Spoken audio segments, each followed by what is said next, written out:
Hello, my name is Bill. I'm the pastor at Freedom's Lutheran Church in Gibbsville, North Carolina. Thank you for joining me for this moment of devotion. I was considering grace this morning. Genuine, honest to goodness grace.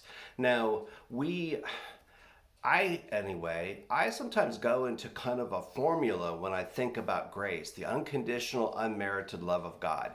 And it's not bad to have a formula as long as those words are not devoid of meaning.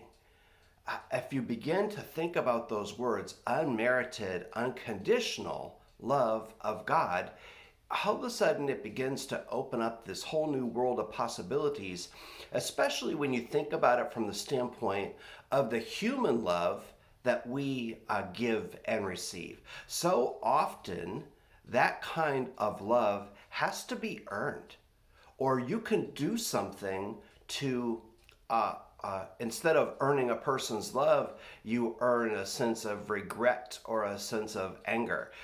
Have you ever given somebody the silent treatment because they made you mad?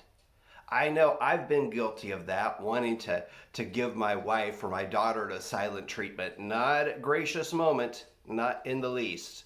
No, falling silent and brooding and becoming dark simply because they did something to make me angry. That's not grace. Gracious love forgives right away. As a matter of fact, gracious love front ends forgiveness. It starts from a place of forgiveness and then moves forward to put a genuine smile on a face and be open, welcoming, accepting of the person, even though they haven't done anything to earn or merit the affections that you're showing them.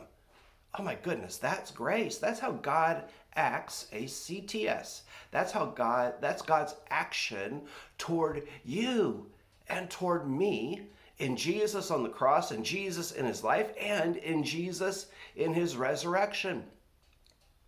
God acts with us toward grace. That means God front ends forgiveness.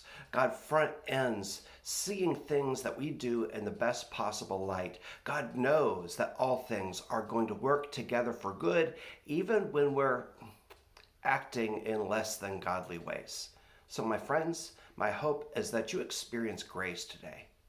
Maybe you experience as a gift coming from God straight out of heaven, and all of a sudden God's grace, God's love just fills your heart and you find yourself full of joy, full of peace, full of hope.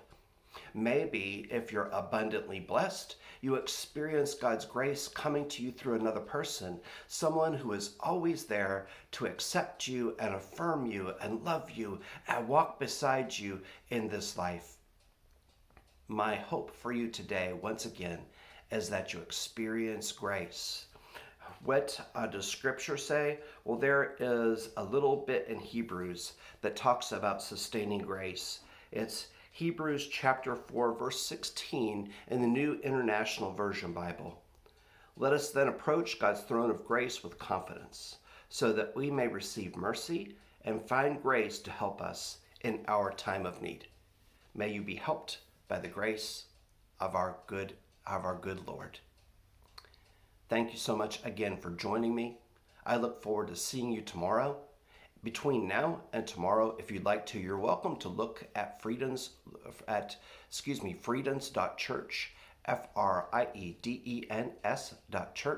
to find out what we're doing in our congregation.